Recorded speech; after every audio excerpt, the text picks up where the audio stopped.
Hello YouTube. First of all, let me thank you guys, those of you who've watched my music videos here on YouTube.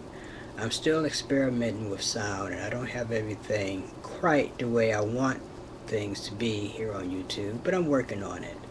Um, those of you who watched some of my earlier videos know that a couple of months ago I blew my amplifier, my good amplifier, my PV amplifier, and along with the amplifier went the distortion. So if you're wondering why most of my videos, or actually all of my videos since the time I blew my amplifier, hasn't had any crunch and distortion, is basically because I don't have it at the moment. So bear with me. It gives me an opportunity to work on some of my other musical styles that I have. So you'll probably see a little bit more of that posted here on YouTube, the acoustic stuff. And then when I save up enough money to get myself a nice Marshall stack, then you'll see more of the hardcore electric, you know, punch in the face distortion type stuff from me again. So just bear with me here. As I said before, I'm still experimenting with sound here on YouTube. One of the things that I've noticed is when I play my classical here on YouTube, the sound quality really sucks. It gets a lot of high end and it gets a lot of twanginess out of my guitar. And one of my guitars, my good Ruben Flores guitars, that guitar is like $2,000, and it sounds like it's 2 cents here on YouTube. So I'm still experimenting with sound. I was told that what I should do is really go out and buy myself a nice microphone, and that'll improve things, quite a bit. So when I get some extra money, I will be doing that too. But until then, I just have to use the built-in microphone I have here on my Mac computer. So just bear with me. I'm not rich yet.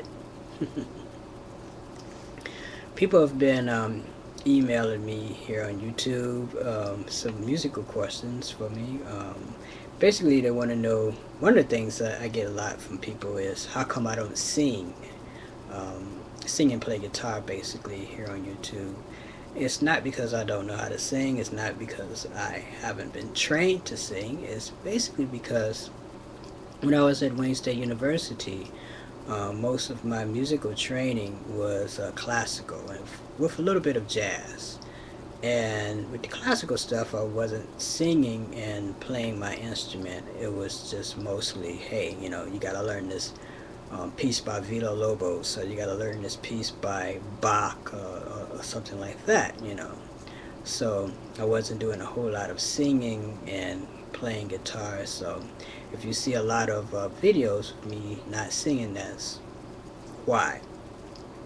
But I've been singing all my life. When I used to go to church, or actually when I was forced to go to church when I was younger, I sung in the choir at church. When I was at Henry Ford Community College, I was in the concert choir there. Of course, I was a tenor, not a bass, tenor. Second tenor, by the way. Excuse me. And then when I went to Wayne State University, I sung in the choir union there, and I was second tenor. And I sung in the men's glee club also when I was at Wayne State University, which was a lot of fun. Let's see, other musical questions that people have been asking me. As far as musical influences go, I have a lot of musical influences. I listen to everything from Beethoven and Bach to KRS-One and Run DMC. I love the old rap stuff. The old Run DMC, KRS-One, that type of stuff. The old rap. I really like that. As far as jazz go, I like the classics, the Charlie Parkers and the John Coltrane's and Miles Davis, I actually remember the first time I heard John Coltrane. I was well, the first time I was conscious of John Coltrane. I've been listening to John Coltrane all my life, but the first time I really took notice to his music, I remember I was sitting in the lunchroom at Henry Ford Community College, and someone was playing John Coltrane's "My Favorite Things," the cover that he did, and they were playing that, and they were playing some other Coltrane tunes, and to me it sounded like, not to sound Christian, but it sounded like there was an angel that was singing to me. That's how beautiful it was. John Coltrane's music just really, really moved me, and I've been a fan ever since. And one of the things I like about John Coltrane's music is the fact that he was really big on soloing, and he was deeply spiritual man also. There's one story that one of my jazz teachers used to tell me. He said that one time he saw John Coltrane playing, and John Coltrane just got through doing his solo, and someone else was going to do their solo, and John Coltrane walked off stage and just started soloing more. And I guess someone asked him, well, why are you still playing? And his answer was basically, this is what I do. I just love the fact that, I improvise. I love to improvise and whatnot. And my jazz teacher was basically saying, people like Coltrane are not really human. They play so much that it goes beyond just being a standard musician and picking up your instrument and practicing a lot. It was basically an extension. It was like another limb. We have 4 arms and 4 legs. John Coltrane had 4 arms and 4 legs, and then a saxophone. But I think that's beautiful. It's one of the reasons why 100 years from now, 200 years from now, 300 years from now, people will still be playing John Coltrane's music, along with Miles Davis' music, and people of that caliber. Those guys, they were the masters of their time, and I have the highest degree of respect for them. So I like the jazz stuff, the bebop. I like Kid Rock. See Kid Rock in the background. Of course, I like the Detroit stuff. Living here in Michigan, you have a real keen sense of music here.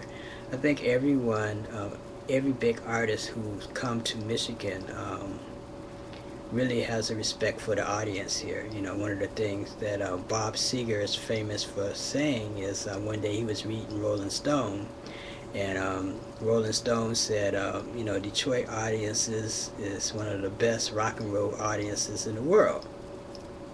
And he said, well, I've been knowing that for years, and can't tell me anything new there, and I've been knowing it for years too. So proud to be a Detroiter, a native Detroiter, a native Michigander, proud of it. And we've produced some really, really awesome music, and as you can see here with Kid Rock in the background, we're still doing it.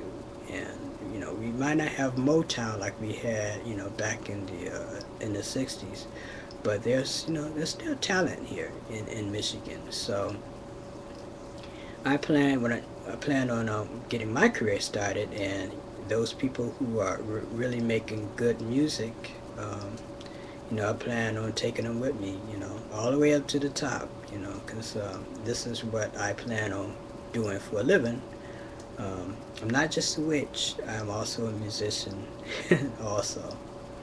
But those of you who know me know that already. Okay, running out of time as usual. So until next time, love is the law, and Happy New Year, and peace.